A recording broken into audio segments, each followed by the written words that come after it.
বইমালা আমাদের হৃদয়ের উৎসস্থল থেকে উচ্চারিত এক স্মরণী। আমরা বইকে বলি, বইমেলাকে বলি বই বৃক্ষ।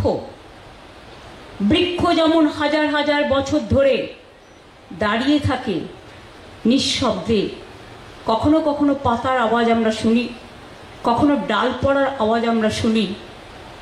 বৃক্ষ কিন্তু অনেক ঘটনার সাক্ষী থাকে। বইমেলা উদ্বোধন হলো আজ, আর এদিন উদ্বোধনী অনুষ্ঠানে গিয়েছিলেন রাজ্যের মুখ্যমন্ত্রী মমতা বন্দ্যোপাধ্যায়। আর সেখানে গিয়ে এবার তার সাথে গাছের তুলনা করলেন। ঠিক একটা গাছ যেরকম হয় তার সঙ্গেই এদিন বইমেলাকেও তুলনা করলেন সেই সকল প্রসঙ্গকে টেনে। দেখুন, আমি মনে করি বইমেলা আমাদের গর্ব। বইমেলা আমাদের হৃদয়ের উৎসস্থল থেকে উচ্চারিত এক স্মরণী। আমরা বইকে বলি, বইমেলাকে বলি বই বৃক্ষ।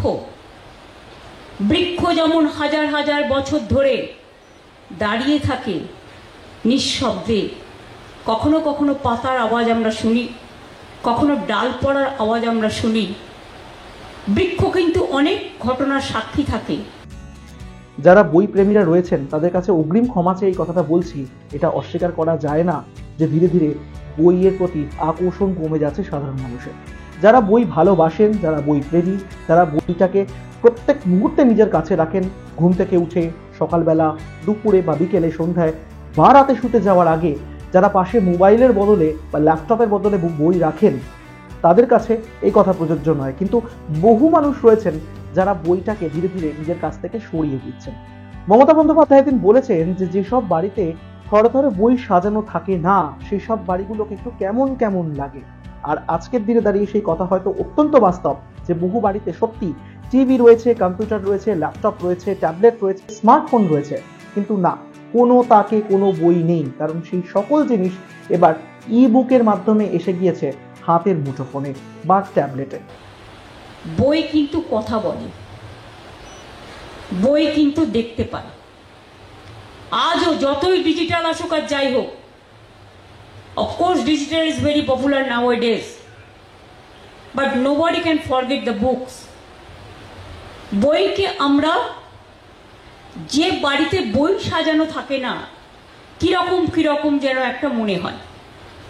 বই হচ্ছে একটা অন্যতম, বলতে পারেন ইটস নট ডেকোরেশন, এটা হৃদয়ের ডেকোরেশন।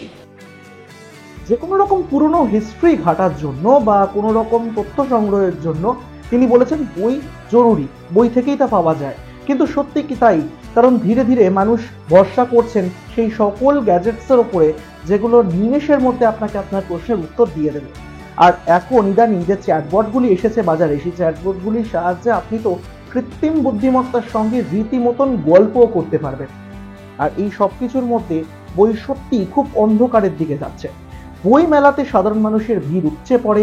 এবারও আমাদের আশা থাকবে সেটা হবে, মানুষ বই কিনবেন, বহু লেখক লেখিকা তাদের নিজেদের গুরুত্ব ফিরে পাবেন বা নতুন করে গুরুত্ব প্রতিষ্ঠা করতে পারবেন। কিন্তু সত্যি যে সংখ্যক মানুষের মধ্যে আগে বইয়ের চল ছিল বা বই পড়া বা বইয়ের নেশা, সেই নেশা কমে যাচ্ছে, বরং লোকের হাতে উঠে আসছে স্মার্টফোন। আর বই নিজের গুরুত্ব সত্যি হারিয়ে ফেলেছে কি? আপনি কি এর সঙ্গে সমত? যদি হারিয়ে থাকে তো ভবিষ্যতে কি আরো অন্ধকারের দিকে যাচ্ছে, নাকি একটা সময় আসবে মানুষ স্মার্টফোন, গ্যাজেট এই সমস্ত কিছুকে দূরে ফেলে দিয়ে নতুন করে নেশা করতে শিখবে, নেশা করবে বই। বই হচ্ছে আমাদের ফ্রেন্ড, ফিলোসফার অ্যান্ড গাইড। বই আমাদের প্রেরণা, আমাদের ভাষা, আমাদের দিশা, আমাদের আশা, আমাদের তৃষা। আমরা অ্যানসিয়েন্ট, মিডিয়াল অ্যান্ড মডার্ন, সারা পৃথিবী হোক, দেশ হোক, রাজ্য হোক, সমস্ত ডকুমেন্ট বইয়ের থেকে আমরা পাই। অ্যান্ড বই আমাদের ডাউন মেমারি লেনে অলওয়েজ গচ্ছিত থাকে। আপনারা কি মনে করেন এই বিষয়ে আমাদেরকে জানাতে ভুলবেন না। এই ভিডিও ভালো লেগে থাকলে লাইক করবেন, শেয়ার করবেন এবং সাবস্ক্রাইব করতে ভুলবেন না আমাদের ইউটিউব চ্যানেল এক ঝলক মিডিয়া।